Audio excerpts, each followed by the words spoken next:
Welcome to the Morning Garden Show. And I am your host, and I am definitely uh, going to give you an update on what's going on my property. Really great. I went out onto the property, and the last thing I saw out there.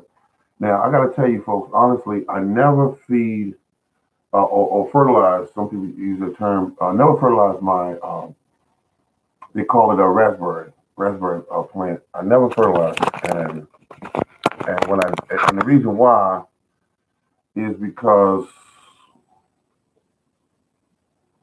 I just never thought it, the way it was growing, I said it doesn't need it, so let it go. But today I used a blooming fertilizer, and very soon we're going to be receiving rainfall this week here in Maryland. And so once that takes place, um, I'm looking at the fact that it's going to, um, put the fertilizer into the ground. Now, let me just say this to you, folks. If there's a video I put up, what's the name of that video? It's called, I think it's called Feeding Your Plants. Let me go look at it real quick because I think you're going to find that video quite interesting. And what I'm waiting on really is some comments on it because I think you're going to find it interesting. I'm just saying, I think you're going to find it interesting. You're going to look and say, oh, what the heck is the morning gardener doing now? Because I know that he's a person that when is it okay? Walking the garden. Okay, yeah, here it is right here. It says garden secrets to get 100% more flowers, and that's what it's named. And you might find that interesting. Um, I think you'll find it interesting because I kept looking at the fact that when you care for your plants, I've seen people year in and year out. They would say throw excuse me, throw the fertilizer on the ground and then scratch it in with a rake or a small garden handheld tool. And I didn't like that method because when you fertilize the plant, you're actually fertilizing the weeds, the grass, and everything else that's on the surface with it. So I said, okay, how would you go about getting an established plant, getting fertilizer down to the root? And I came up with an idea. So you'll see the video. Anything to improve upon methods that we've been using.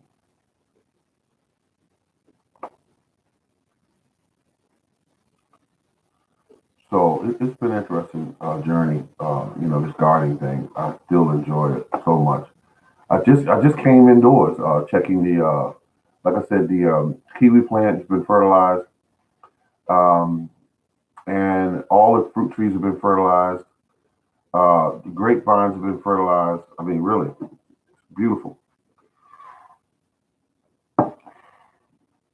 fertilization. Keep your plants as comfortable as possible so they can produce. That's what you want. You don't want your plants. The key to caring for your plants is don't have them stress over anything. Nothing. Water, food, extreme temperatures, nothing. That will help your plants become better and stronger and do what they need to do. So that's what I did. Can I get a thumbs up? But that's the deal. You want to make certain that your plants are living the way they should. I mean, if you give them everything they need, or give them, a good diet, water, you'll find out that your plants will do much better, and in turn, they will surprise you with bountiful harvest. But I saw an open spot in my yard. Beautiful, beautiful, beautiful soil up in that area. Have not decided what I want to plant there, and it's an open spot. So that will, of course, bring me from 25 trees up to 26, and and so it just got me thinking. Do you want to put a pomegranate there? Do you want to put good evening, left, no, left margin, note, noted. I saw your message. Thank you for sending it. And I've been in the garden, and it's been easier. And also inside, I'm doing pretty well. And then I got a ton of stuff getting ready to go out into the garden. A ton of stuff. I always say overplant. I tell everybody that overplant, overplant, overplant because you might need it. I know I need at least two watermelon plants, so I did eight because sometimes you're growing them indoors. Like I have one that's growing real long and lanky. I didn't know it was going to do that. It's under the proper conditions to not be that way, but for some reason it decided to be lanky. So chances are it's going to flop over and cut its own throat on the side of the cup it's in. So I have backup for that. So I'm looking at what I've done. I mean, every plant I'm growing looks incredibly healthy.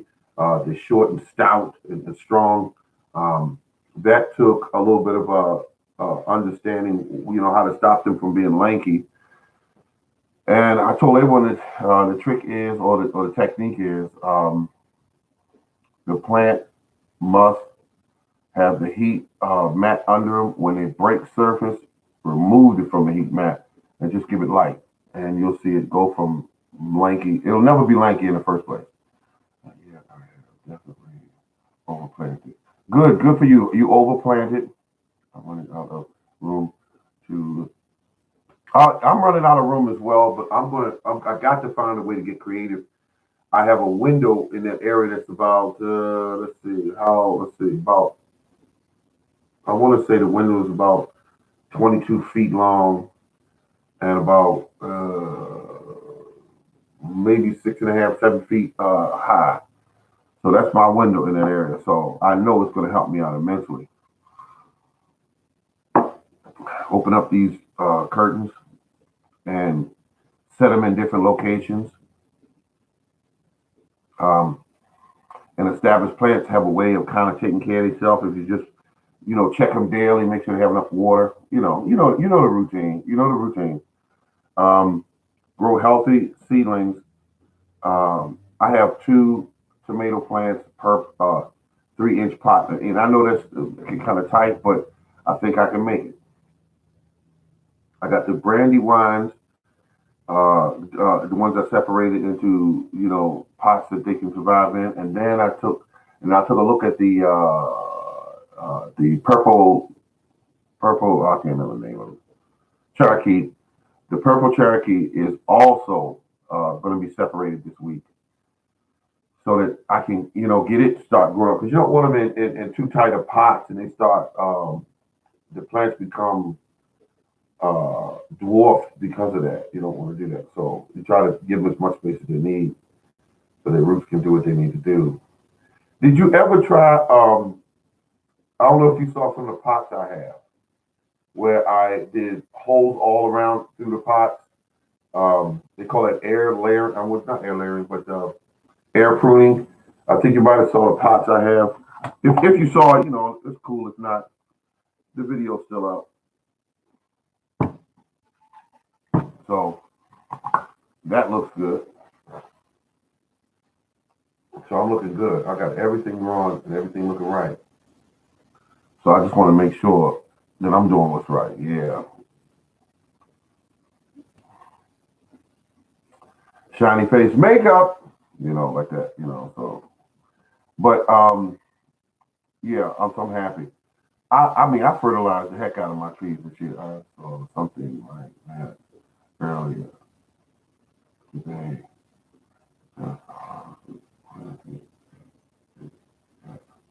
Oh, okay. Um, all my plants are looking good. All of them are looking good.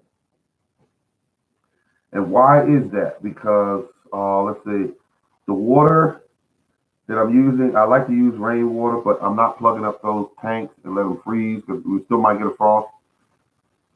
Sorry about that. Sorry. No, no, no. That's okay. It happens to all of us. But what's going on is the plants are getting no chlorine in their water. Before I run out of water, like I use milk jugs, and I have two of them, and I fill them up, and I put a special brew in there, and I let them evaporate over 24 hours before they get used on my plants. I do not want no kind of uh, chemicals from the faucet on my plants.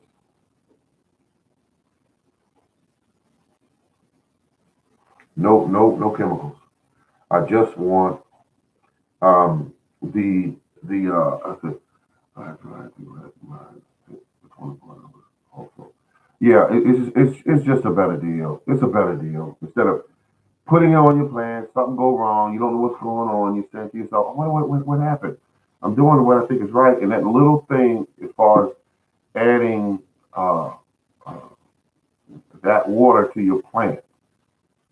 You know, some plants will be fine and some will be susceptible to problems. Now, I do feel bad about something. I have some seeds that well, I didn't use these this year yet. I didn't. These are 2018 bell peppers. I think California. What is that? California Wonder. I didn't do those this year. What I did do is I ordered online on eBay, and I know better than that. But I ordered the. Thank you for the thumbs up. Thank you. Um, I ordered on eBay. They call giant bell peppers. That's all they say. So that's up to anyone's interpretation of what they consider to be a giant. Because sometimes giant vegetables have a certain name to them, where you can go get a certain watermelon and say this one is this type of watermelon. Another watermelon I put in. Anyone ever grow any Jubilee? Anyone ever grow any Jubilee watermelon? Because I did Jubilee this year, also Sugar Baby, and I did also some Crimson. And I have all three growing. Have no room for any of them, but I'm going to try to squeeze them in where I can. Um, because watermelon, if but the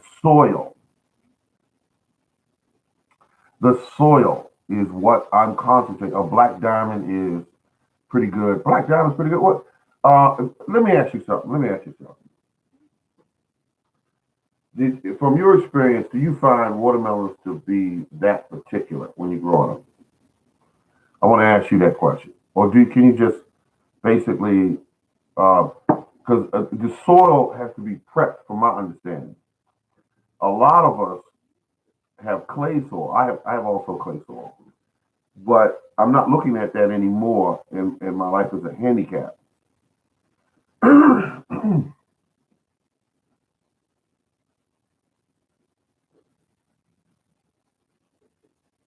Okay, I like the information you're giving. I like what you're giving. You also threw up there that you have clay soil as well. Now, here's the question. Did you do anything, or what did you do to your clay soil? First year. Okay, they did.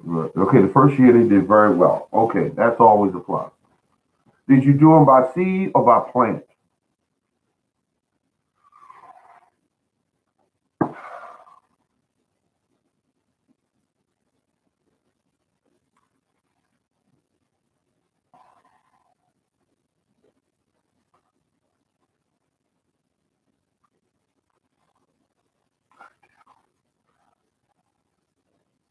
Okay, so you tilled and you transplanted. Okay, so we and I wonder if you planted them in hills or you just flat ground.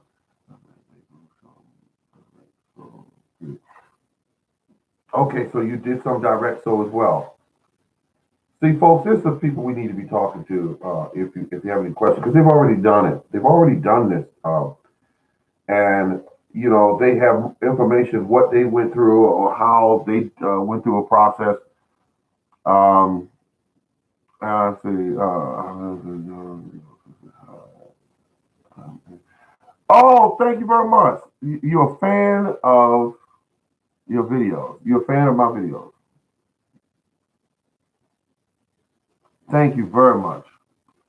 I get a lot of flack for my videos actually because some people say I'm too outspoken, and others say if because I always tell people don't get online and tell people this is how you do it. This is how I did it.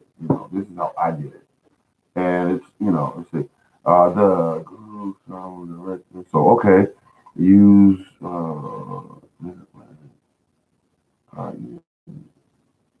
mid Atlantic mid Atlantic mid Atlantic that rings a bell. Mid Atlantic carding method. Somewhere I've heard that before. Use Mid-Atlantic carding method. Basically, it's the programs. Oh, okay, okay.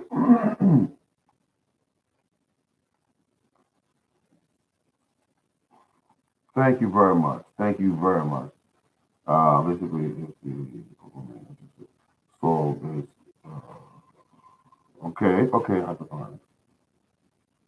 But I got to tell you, there need to be more videos put up with people growing melons in containers because sometimes that's all you have is a container, and if it works, and we find effective ways with size containers, what soil mix, how often they're caring, watering, feeding these plants, and that way you can get a basic idea, and everybody can start growing melons. Because when you go to the grocery store, you get a very poor melon. It's usually very, very expensive. Excuse me. And when you get the Mid-Atlantic, beautiful. This lady is incredible. She gave all this good information out. That got the ball rolling. Yes, I would be interested in this also. Yeah, yeah, absolutely. Drop that knowledge. Drop that knowledge, ma'am. We'll drop by again.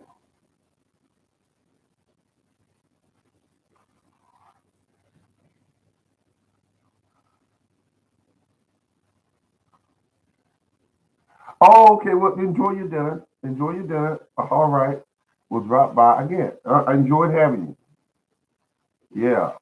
Let's see. Okay. Enjoy the dinner. See you again. Yeah. Need to drop back in the room again. That's a beautiful. That's a beautiful conversation. Beautiful conversation.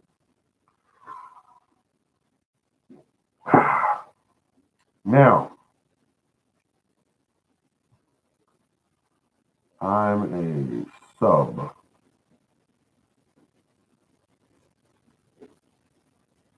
I'm looking. Okay. Okay. Beautiful. Beautiful.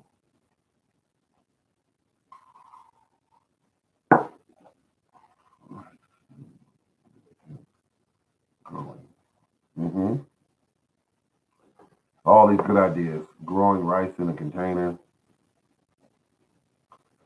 And now, so I was telling a story about, you go to a store, you get a melon.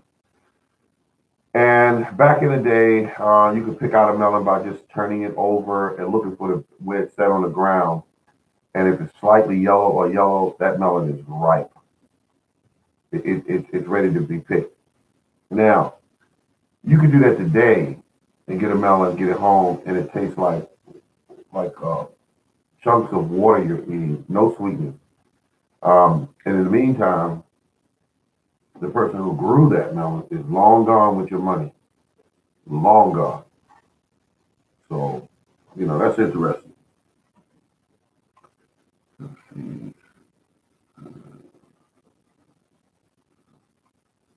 Oh, okay, you have some seeds probably. Okay, that's great. Are you going to do any videos on it? You knew I was going there because I look around for videos of people who putting up what, and it's a good deal when people put up some good videos. Good videos, good shots, good information. Um, and if you are subscribed to me, I've subscribed to a lot of people. I mean, I go around, I subscribe to a lot of people, all gardeners, but when they put something up, it pops up and I see it, and I go check it out. Sure.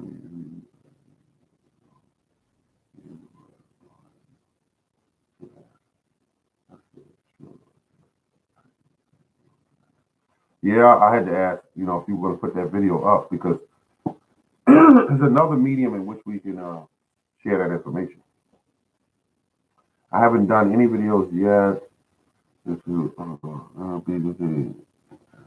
okay. Garden City Food Forest. Hello, how are you doing? Good to hear from you. I am here in the house drinking hot tea made from ginger and raw honey. And we're here talking about, let's see, we touched on soil prep, touched on growing melons, who's growing them, has anyone ever grew Jubilee? I just grabbed the seeds today. It's supposed to be a 25-pound melon, oval shape. And I thought that was interesting to see oval shaped melons again in the seed store. Charleston Gray was one I was originally looking for because I kept seeing a ton of videos of people growing Charleston Gray. So I figured, okay, this might be a pretty sweet melon. So let's just see what it's got. And could not find the Charleston Gray. And I went online and I found the Charleston Gray, but I'm not giving people $4 for 50 seeds. I refuse to. Let's see. I'm dealing with a cold. Oh my goodness, I'm dealing with a cold too. Is it it's like the lungs you're trying to get cleared up?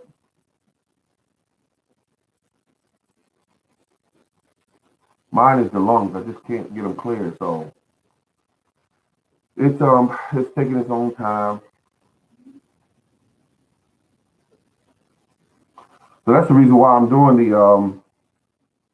the ginger. I said, yeah, lungs.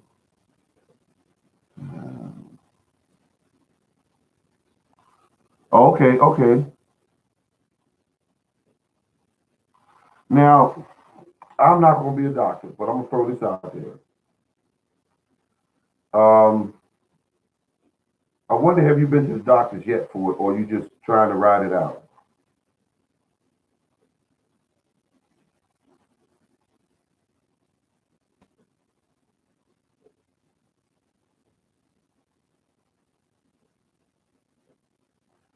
Oh.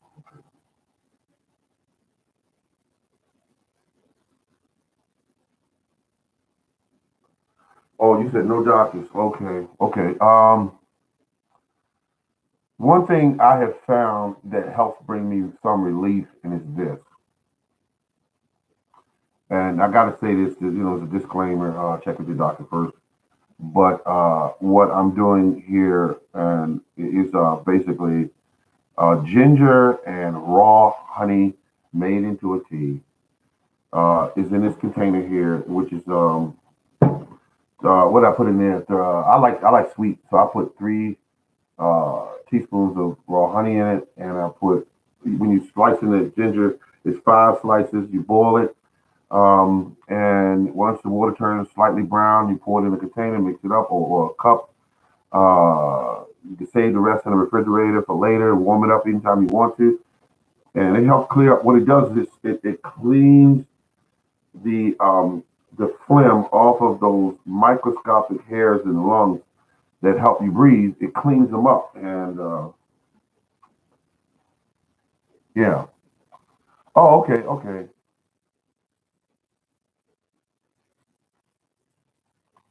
All right.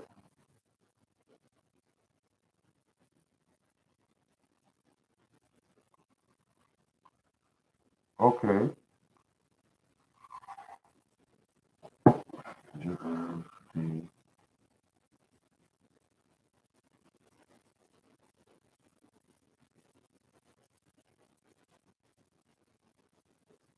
And I tell you, folks, it helps me out some. What's up, morning? Oh, hello. How you doing? Good to hear from you. The bearded gardener. The bearded gardener. All right. And that is a name you can't forget. I've heard it, and when I heard it, it takes me back. And I go, oh, okay, I know who this is. I know who this is. Oh, bearded gardener.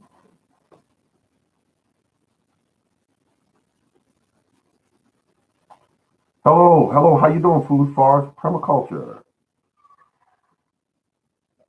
Ah, we were just talking about, to recap on the conversation there.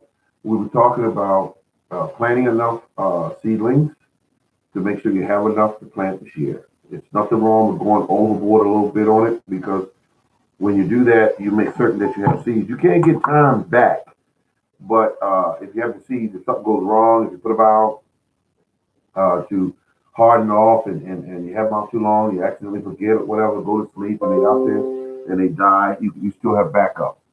Um, so High Garden City. Okay, and so what happens is you have backup. So make enough plants so that you have enough food to eat this year. Just grow enough, because if you do it that way, you're sure to have what you need. Now, excuse me, I have a beautiful situation where all my plants are doing absolutely great. The backyard, I was telling everybody to go watch it. Oh, and food forest permaculture. I want to get, well, actually, let's do this. Let's do this, because this is what I want to do. I have a video up. When you get time, because I know a lot of you are busy gardening and prepping for your garden. There's a video on my site, and it was put up last night, and it's called, let's see what we got here. This video, this video is I just want to get opinions on it. Beautiful, beautiful attempt I had did to. It's called Garden Secrets to Getting 100% More Flowers. Um, Now, I want your opinion on, what do you think of the technique when you get time. I don't want you to dart away right now, but but let's see, my husband saw the video, loved it. Oh, okay. um, what did you think about the technique?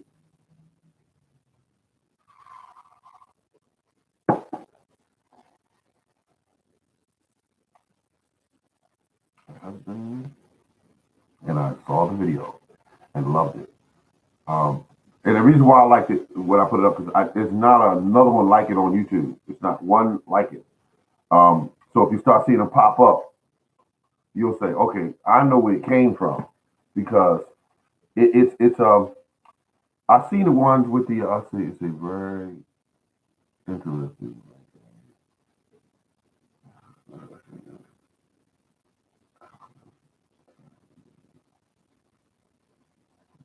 Yep. Now you are good. You are good. I don't know how you tied them two together, but you did good. You're talking. Are you talking about the method what it's called in Africa? What they use is called what's that called? Micro dosing or something like that.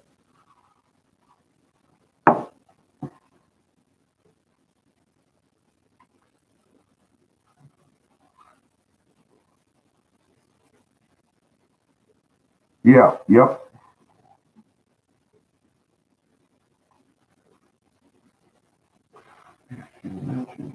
Oh, I did mention it, because I think it's fascinating. It's fascinating. These people grow on the land. For those who haven't seen microdosing, these people grow in a land where the soil is dirt poor. They plant, they eat, they plant, they eat, and they don't have the monies to buy fertilizer, because fertilizer is the arm and a leg there, because they can charge what they want for it. If you don't have the money, then just get used to being hungry. And that's how the people, view it. Um, so that being said, dirt poor soil, and some kind of weed that grows there that strangles off any plant they try to grow in that field. And what they said is that someone came up with an idea that, wait a minute, if we can feed our crops but not feed the weeds, how would that method work?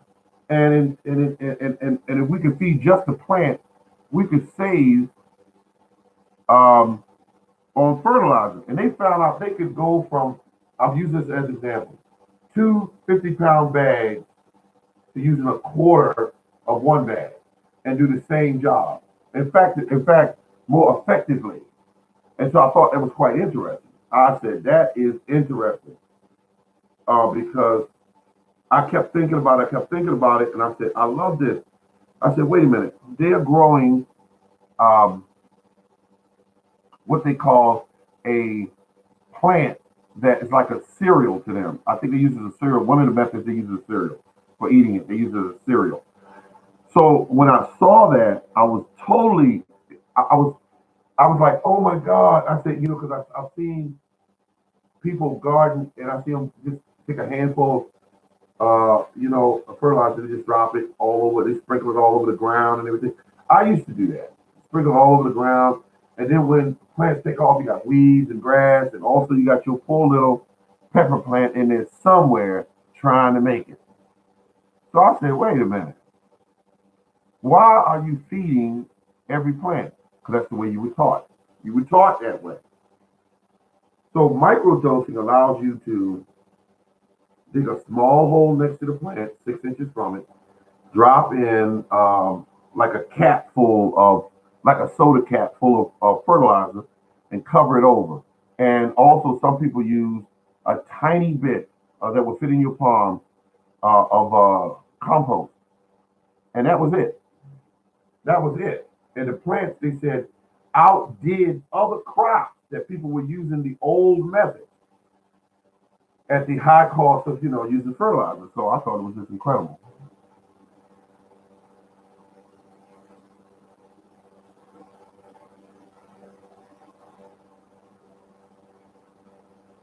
Yeah, I mean, yeah, absolutely.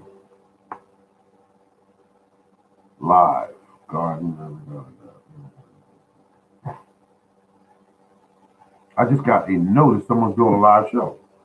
But yeah, I mean, think about it.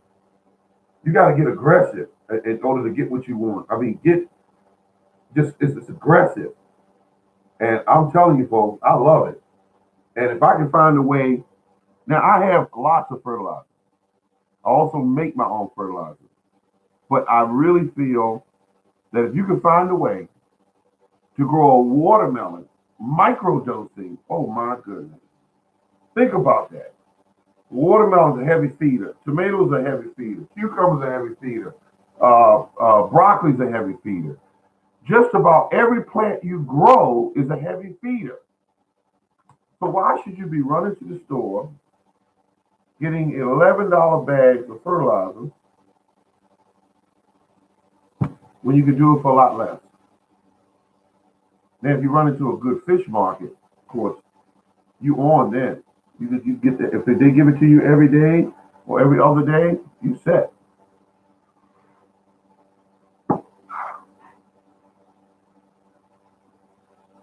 So that's it, folks. I'm weeds, compost. Make that tea. Make that tea. Fertilize once a week.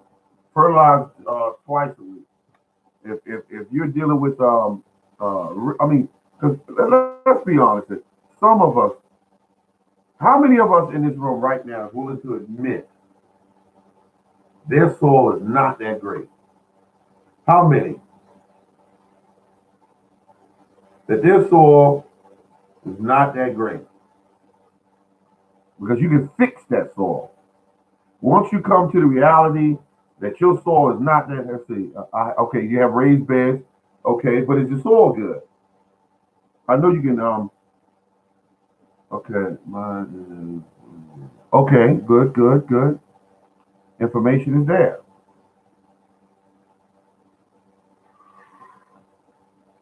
I'm the first to admit my soil, I have some challenges, but it has not stopped me from growing food. Okay, below 6 inches is terrible. First 6 inches is great. Okay, okay. Now, most plants grow anywhere from 6 inches to 8 inches deep, depending on the plant. Okay,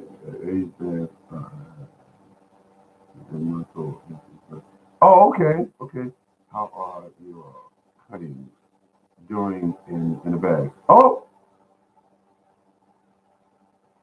got busy around here, and the cutting said, "Shh." That's what happened to the cutting. And I'm not gonna give up because I will get more cuttings off of that same plant, and I will get them started. But yeah, I got real busy here working doubles, and it was just been crazy. And then come home and one's dead, and then and you come home, and you fall asleep, and you get up, and, it's all part of it.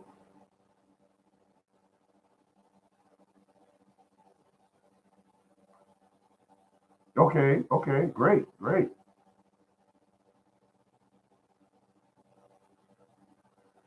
I have two grapevines of my cuttings that made it, and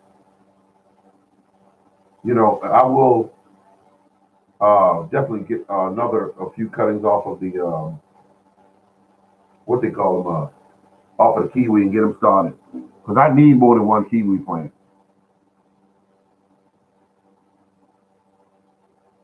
Yeah, I mean a lot of what takes them out left margin is temperature. Temperatures take them out. They don't like that cold.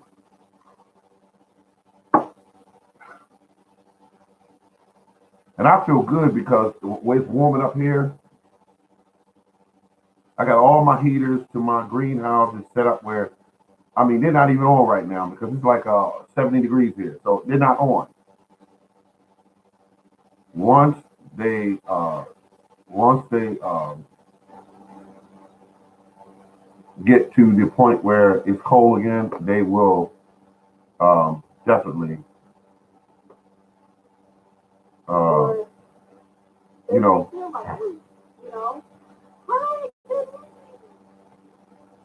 I'm having a good time, folks. Gardening is just so rewarding, so beautiful.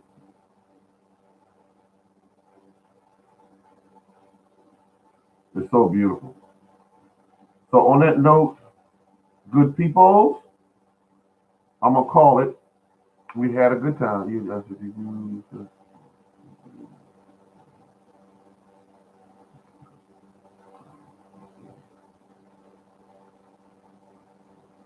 No, no, this is just some tea, just some tea. Good night, everyone. This is the Morning Gardener. Looking forward to doing it all again. I really appreciated each and every one of you. Each and every one of you.